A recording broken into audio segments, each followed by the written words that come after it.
কক্সবাজারের পর এবার দুবাইয়ে চাকা কাণ্ডে নতুন আলোচনা জন্ম দিল বাংলাদেশ বিমান।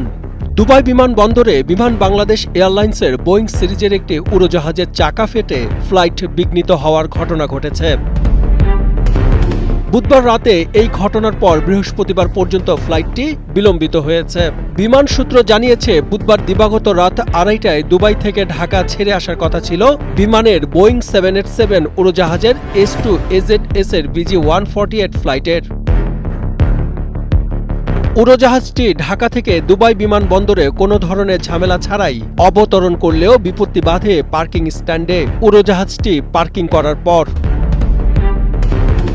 এ সময় দেখা যায় S2 AZS এর BG-148 মডেলের উড়োজাহাজটির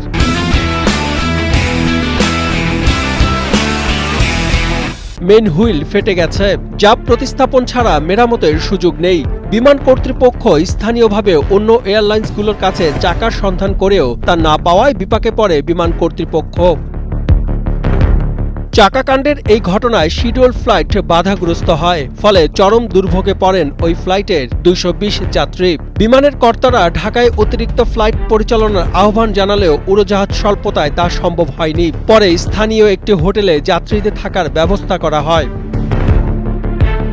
কর্তৃপক্ষ জানায়, বৃহস্পতিবার উড়োজাহাজের জন্য চাকা পাঠানো হয়েছে, সেটি প্রতিস্থাপন করার পর পুনরায় ফ্লাইট পরিচালনা করা হবে। সাদমান সাকিব, কালের কণ্ঠ।